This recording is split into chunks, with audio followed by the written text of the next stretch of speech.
Assalamualaikum warahmatullahi wabarakatuh.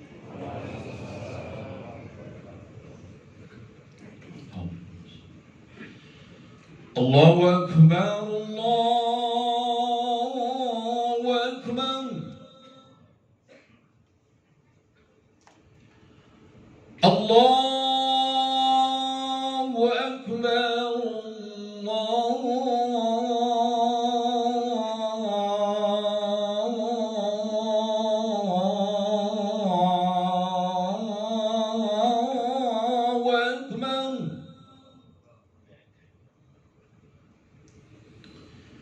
Asyhadu an la ilaha illallah.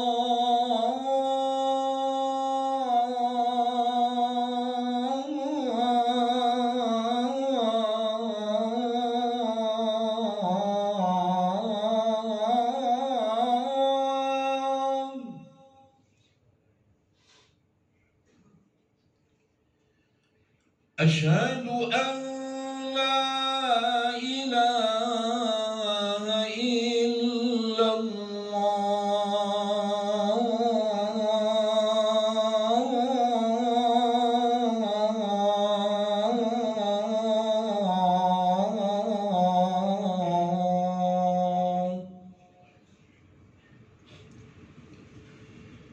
أشهد أن محمدا رسول الله.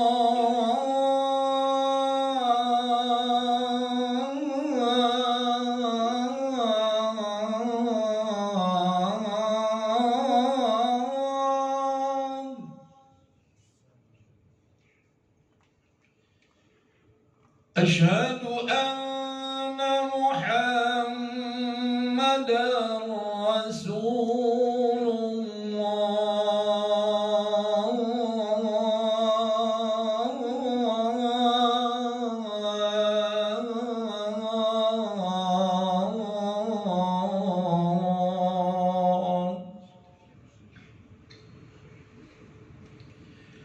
حي على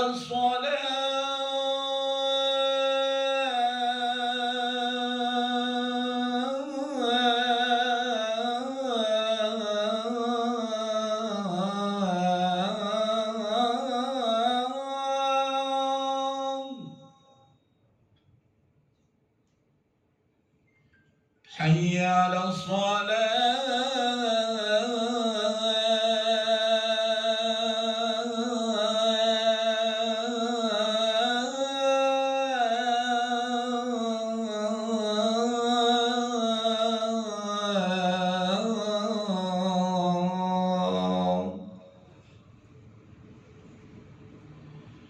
حي على الفلاح.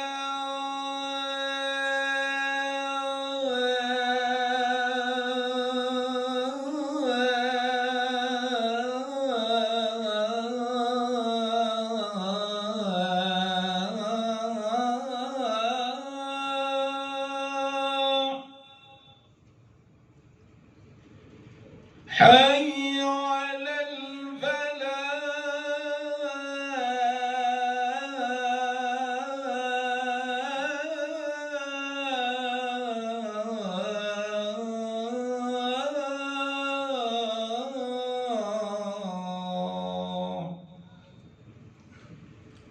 الله أكبر،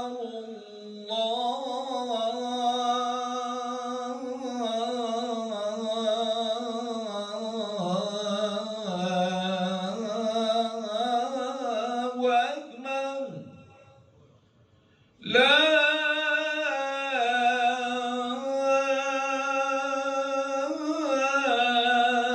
إله إلا الله.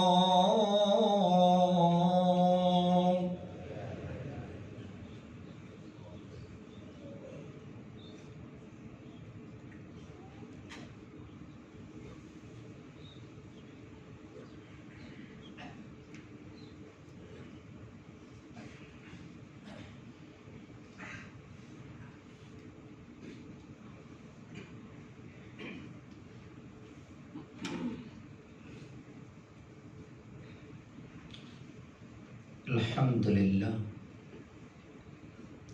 الذي أبدع الأفلك ببادئ مصنوعات وحكام ونبه الأملك بآيات الباهرات على عظيم ملكه. نحمده سبحانه وتعالى أن جعلهما عبرة لذوي العقول والأبصار ليرجعوا من اقتراف الذنوب إلى طاعته. أشهد أن لا إله إلا الله وحده لا شريك له وأشهد أن محمدا عبده ورسوله لا نبي بعده وبعد. أيها المسلمون رحمكم الله، اتقوا الله واعلموا أن الله تعالى لم يخلقكم عبثا ولم يترككم سدى ولم يعظكم إلا لتعتبروا ولم يخوفكم بالآيات إلا لتخافوا وتتبصروا وأنتم عن تأمل هذه الحكام غافلون وبالدنيا ولذاتها عن عبادة ربكم مستغلون وتثقون بالأمان أكثرها غافلون وكاذبون. Saudara-saudaraku jemaah salat Jumat yang semoga senantiasa dirahmati oleh Allah. Alhamdulillah, puji syukur pada Allah atas nikmat izin karunia-Nya kita bisa bersama-sama melaksanakan kewajiban kita dengan harapan dan keinginan yang sama, ingin meraih karunia dan keridhaan dari Allah semata. Tarahum ruk'an sujada yabtaghuna fadlan min Allah wa ridwana. Lihatlah mereka umat Rasulullah senantiasa rukuk dan sujud yang semata-mata mengharap karunia dan keridhaan dari Allah. Al-Fat ayat 29. Salawat dan salam semoga senantiasa tercurah kepada Rasulullah SAW, pada keluarganya, sahabat-sahabatnya, pengikut-pengikutnya, dan tentu kita semua yang mengikutinya.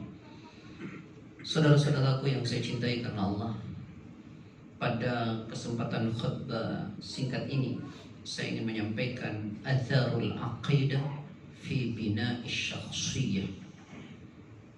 Atharul aqidah, dampak akidah atau buah dari akidah, fi bina'i syakhsiyah, di dalam membangun pribadi-pribadi muslim. Apa sih buahnya akidah? Apa buah tauhid dalam hidup ini? Kalau buah ini belum kita raih, berarti tauhid kita yang belum benar. Karena itu mari kita memahami satu persatu. Apa buah dari akidah itu? Yang pertama adalah menurut ulama at-tuma'ninatu. Orang yang berakidah dengan benar, bertauhid dengan bersih, mesti hidupnya diliputi ketenangan. Ini mesti.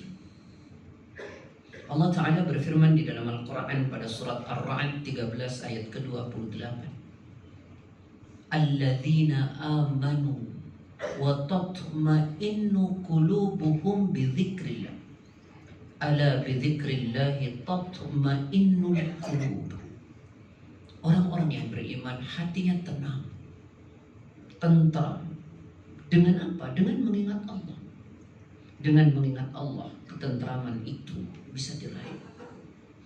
Nah, saudaraku, dalam hidup ini hanya dua yang kita dapati. Kalau tidak kenikmatan yang kita raih, yang kedua adalah ujian. Saya ulangi, dalam hidup ini cuma dua itu yang kita dapati. Kalau tidak kenikmatan, ia ujian. Orang yang tidak ada iman, yang terjadi dalam kenikmatan, dia jauh dari Allah. Dalam cobaan, dia bisa menyalahkan Allah. Quran surat 17 Al-Isra ayat 83. Wa idza an'amna 'alal insani a'rada wa na'a bi janibi Wa idza massahu syarr kana ya'usa.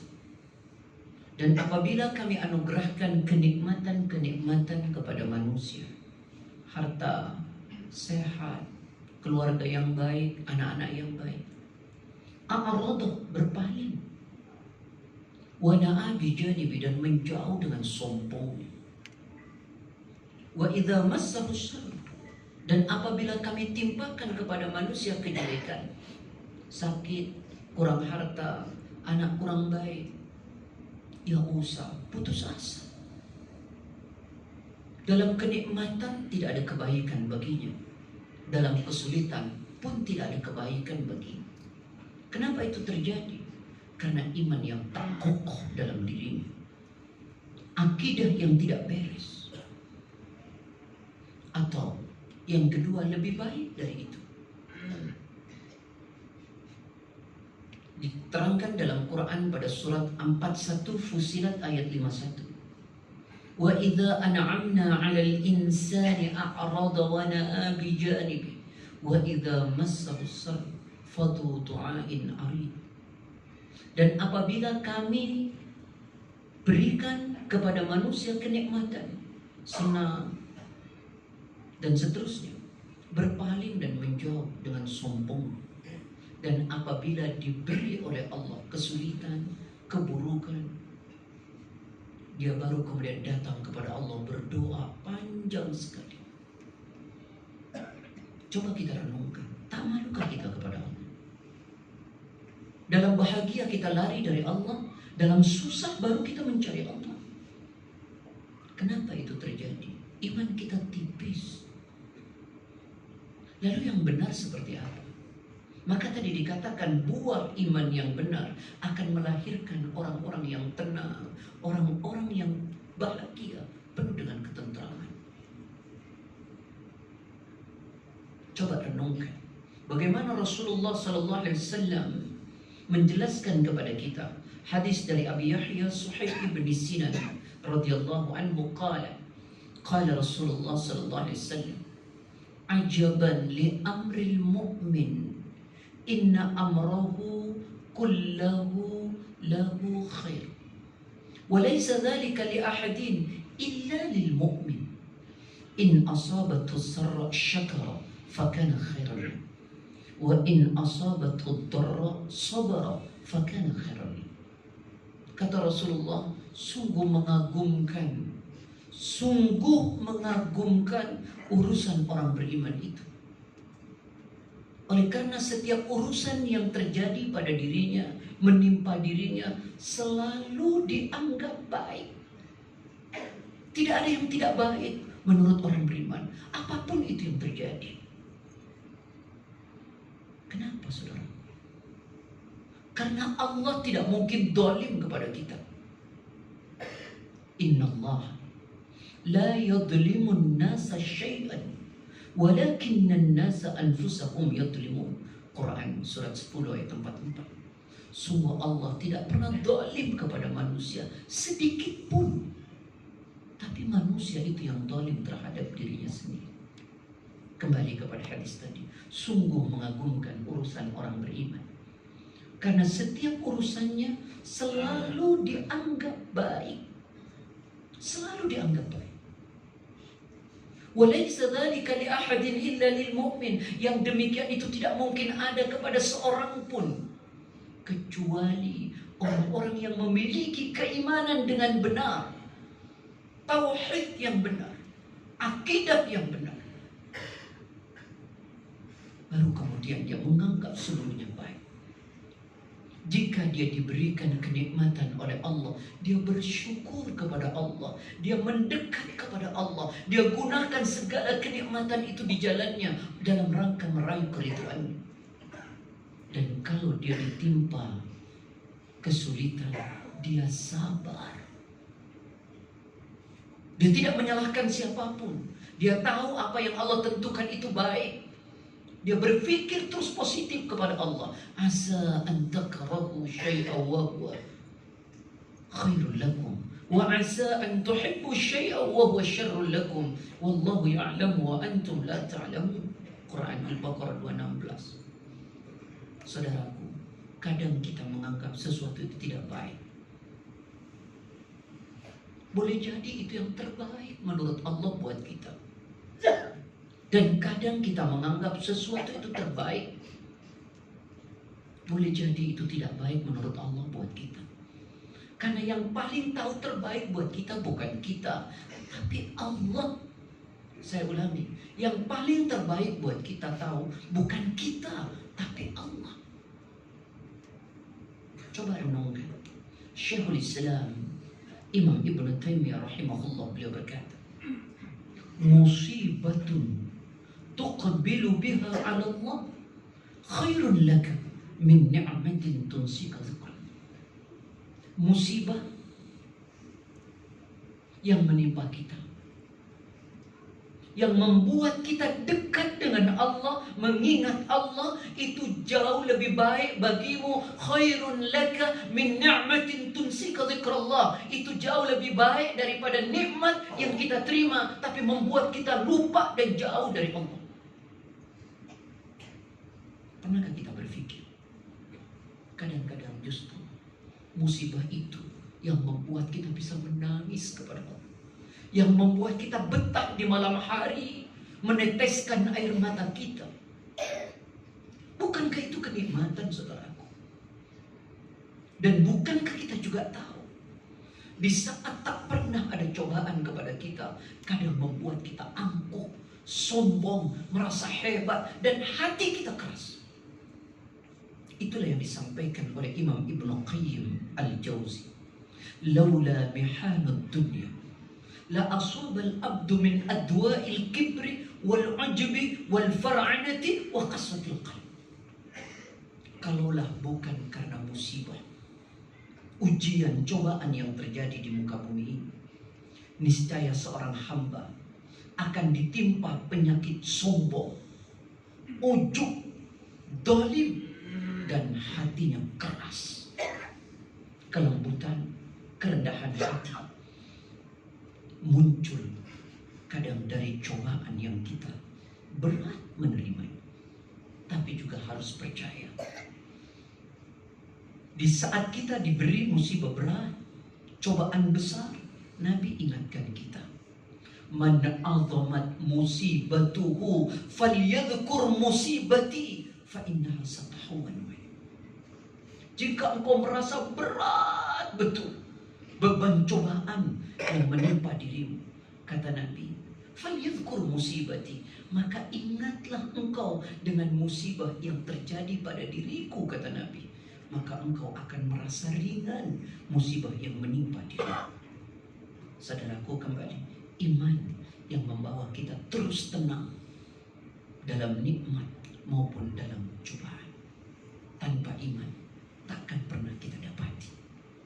Yang kedua, iman yang benar, tauhid yang benar, akidah yang menancap akan melahirkan rasa aman dalam hidup. Tak diliputi kekhawatiran, tak dihinggapi ketakutan berlebih. Inilah yang Allah jelaskan pada Quran surat ke-6 ayat 82. Alladzina amanu walam yalbisu imanakum bidzulmin ulaika lahumul amnu wa hum muhtadun. Orang-orang yang beriman, yang tidak dicampur keimanannya dengan syirik, dengan kesyirikan, maka bagi mereka rasa aman dan mereka selalu dalam petunjuk. Orang hari ini banyak sekali diliputi dua penyakit psikis besar. Yang pertama adalah penyakit yang disebut dengan al-hazan. Yang kedua disebut dengan penyakit al-ham. Apa itu penyakit al-hazan? Selalu saja meratap dengan kejadian buruk masa lalunya. Kemudian berkata, coba saya tidak ambil keputusan ini, coba tidak begini, coba tidak begini, coba tidak begini, mungkin ini tidak akan terjadi. Wallah, itu adalah penyakit al-hazan. Tidak tahukah kita bahwa semua yang terjadi sudah ada dalam catatan Allah? Inna Allah katabal maqadir al-khalaiq qabla an yakhluqa as-samawati wal ard bi 50,000 sana. Bukankah Allah telah menetapkan takdir seluruh makhluk 50.000 tahun sebelum langit dan bumi diciptakan? Ma asaba min musibatin fil ardi wala fi anfusikum illa fi kitabin min qabli an nabra'aha inna dhalika 'ala Allahi yasir. Al-Hadid ayat 22. Tidak ada satu musibah yang terjadi di muka bumi ini atau yang menimpa diri kalian kecuali seluruhnya sudah tercatat dalam kitab Allah di Lauhil Mahfuz. Sungguh yang demikian itu mudah. Lalu bagaimana kita menyesal? Coba saya tidak dulu begini, coba tidak gini, coba anak tidak begini, coba tidak begini, coba tidak begini. Ini tidak terjadi. Lah, ini semua takdir Allah. Karena itu Nabi mengatakan, "Idza asabaka syai'un fala taqul law anni fa'altu kana kadza wa kadza, walakin qul qadarullah wa ma syaa fa'ala fa inna law taftahu 'amal asy-syaitan." Jika engkau ditimpa satu musibah, cobaan, ujian, jangan pernah berkata, coba enggak gini, coba engkau begini, coba begitu. Lah, tapi katakanlah qadar Allah. Allah berkehendak dengan apa yang diinginkan. Karena kata seandainya membuka amalan syaitan. Nah, ya Allah, renungkan dengan baik. Kenapa orang beriman mesti ada penyakit hazan? Berarti iman yang tidak kuat. Tak percayakan dengan takdir Allah. Tak tahukah bahwa takdir itu adalah yang terbaik buat kita? Memang ya ikhwah, tidak semua takdir Allah sesuai dengan harapan dan keinginan kita. Tapi kita perlu tahu bahwa takdir Allah itu yang terbaik buat kita. Yang kedua, penyakit alham selalu diliputi kekhawatiran dengan masa yang akan datang. Bagaimana nanti, bagaimana ke depan, bagaimana dan bagaimana. Saudaraku, Allah memberi guidance Al-Quran was Sunnah. Tugas kita dalam hidup ini ikhtiar, berusaha, berdoa, serahkan kepada Allah. Lalu apa yang kita takutkan? وَمَا مِنْ دَابَّةٍ فِي الْأَرْضِ إِلَّا عَلَى اللَّهِ رِزْقُهَا. Tak ada satu makhluk melata di muka bumi ini kecuali rizkinya sudah dijamin oleh Allah. Tugas kita usaha maksimal, doa optimal, serahkan kepada Allah. Bersyukurlah jika kita raih, bersabar jika belum dapat, dan terus lakukan.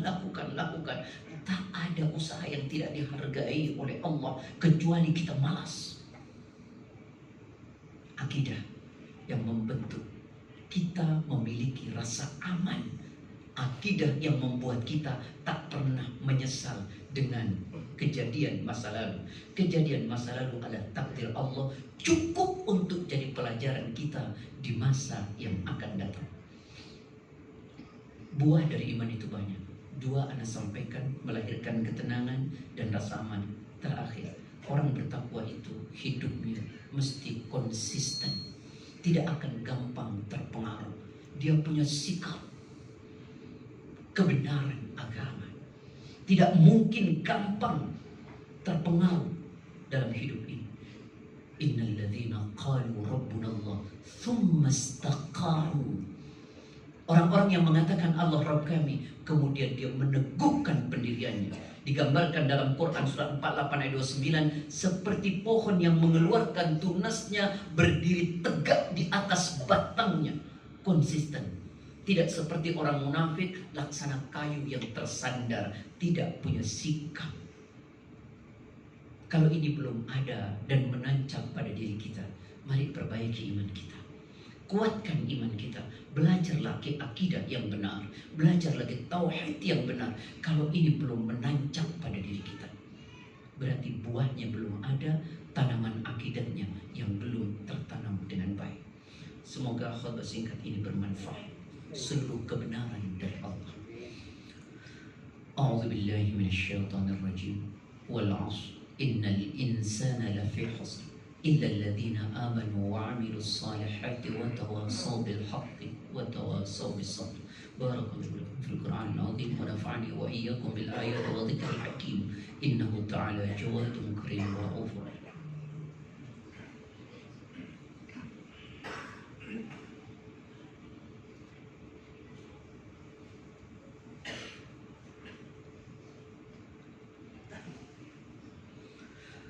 الحمد لله حمدا كثيرا كما أمر. أشهد أن لا إله إلا الله إرغاما لمن جحد وكفر. أشهد أن محمدا عبده ورسوله سيد الخلائق والبشر صلى الله على محمد وعلى آله وأصحابه وسلم تسليما كثيرا. أما بعد فيا المسلمون رحمكم الله اتقوا الله اتقوا الله اتقوا الله وافعلوا الخيرات واجتنبوا السيئات. إن الله وملائكته يصلون على النبي يا أيها الذين آمنوا صلوا عليه وسلموا تسليما. فأجيبوا الله عباد الله إلى ما دعاكم وصلوا وسلموا على من به يهديكم. اللهم صل وسلم وبارك على محمد وعلى آل محمد.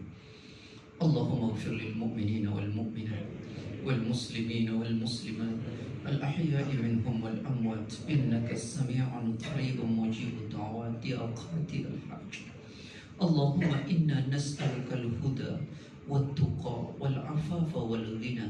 اللهم إنا نعوذ بك من العجز والكسل والجبن والبخل والهرم وغلبة الدين وقهر الرجال. اللهم إنا نعوذ بك من البراش والجنون والجذام وسيء الأسقام. اللهم انصر من نصر الدين واخذل من خذل المسلمين.